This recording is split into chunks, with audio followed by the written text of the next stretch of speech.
सत्कार योग संगत जी, राधा स्वामी जी, साध संगत जी।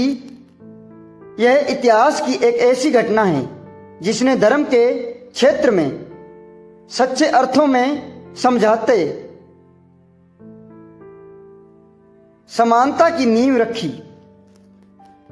यह साखी बताती है कि कैसे एक साधारण मोची संत के शब्द ईश्वर की वाणी बने और उन्हें राजाओं व गुरुओं के समान सम्मान मिला। सिख धर्म के पवित्र गुरु ग्रंथ साहिब जी में गुरु रविदास जी को जो स्थान मिला वे दुनिया के इतिहास में अनोखा है। आइए इस पवित्र यात्रा को एक सरल साखी के रूप में सुनते हैं। जब रविदास जी की वाणी बनी गुरबानी, ये बात 15वीं 16वीं सदी की है। सिख धर्म की स्थापना गुरु नानक देव जी अपने उदासियों यानी धर्म प्रचार यात्राओं पर थे। वे ऐसे सच्चे लोग की खोज में थे जिनकी वाणी से सारा संसार अंधकार से दूर हो सके।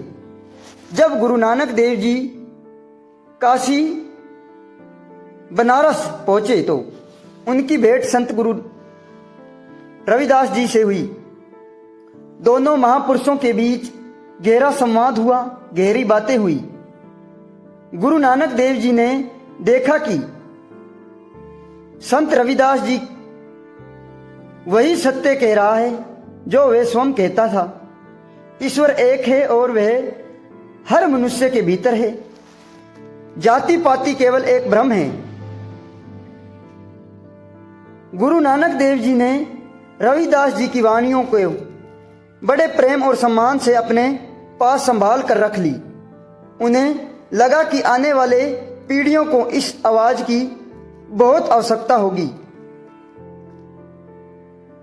अमृतसर और आदि ग्रंथ की निर्माण 1604 ईस्वी समय बीतता गया।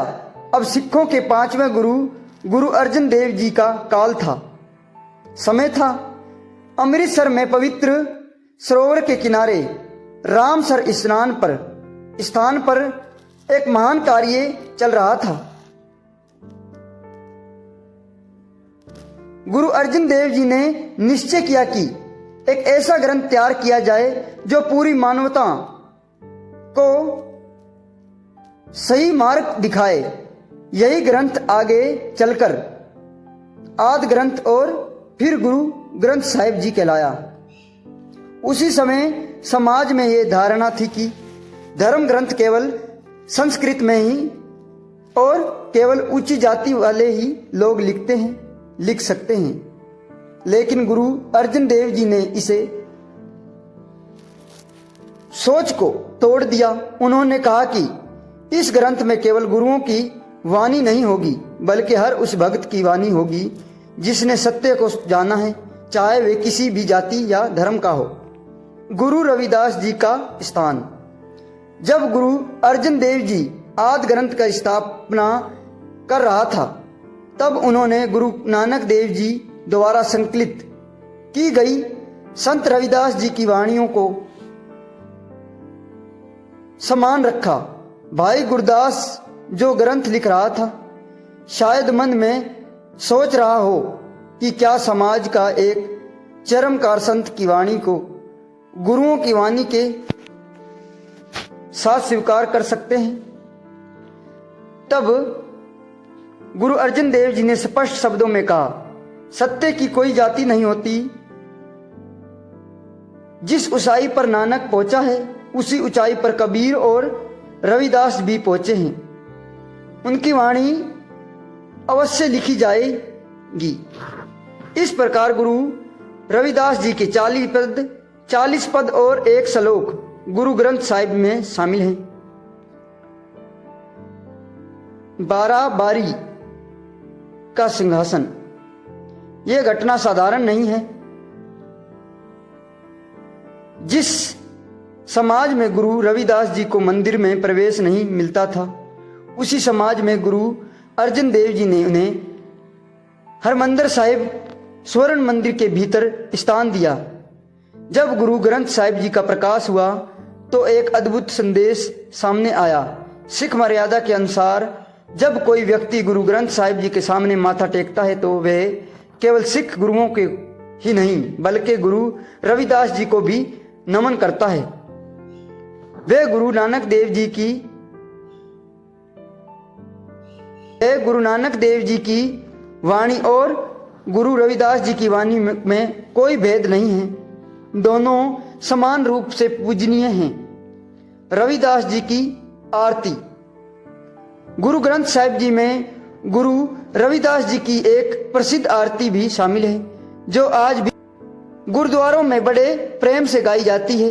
जब पंडित थाली में दीप जलाकर आरती कर रहे थे तब रविदास जी ने प्राकृतिक और आत्मा की आरती गाई। प्रभु तुम्हारे नाम ही मेरी आरती है, तुम्हारा नाम ही मेरा तीर्थ है, तुम्हारा नाम ही बिना सारा दिखावा झूठ है। गुरु अर्जन देव जी को ये भाव इतने प्रिय लगे कि उन्होंने इसे सदा के लिए अमर कर दिया। गुरु रविदास जी को इतना ऊंचा स्थान क्यों? इसके 3 मुख्य कारण हैं। बेगमपुर का सपना, रविदास जी का बेगमपुर और गुरु नानक देव जी का निश्चित समाज का सपना एक ही था जहां कोई भेदभाव नहीं हो। पखंड पर प्रहार। रविदास जी ने निर्भय होकर सवाल किया और दिखावा वाला धर्म का विरोध किया। एक ईश्वर के उपासना वे निगुण और निरंकार ईश्वर के संग थे जो सिख धर्म की मूल भावना है। आज जब कोई श्रद्धालु गुरु ग्रंथ साहिब जी के सामने झुकता है तो वे केवल एक ग्रंथ के आगे नहीं बल्कि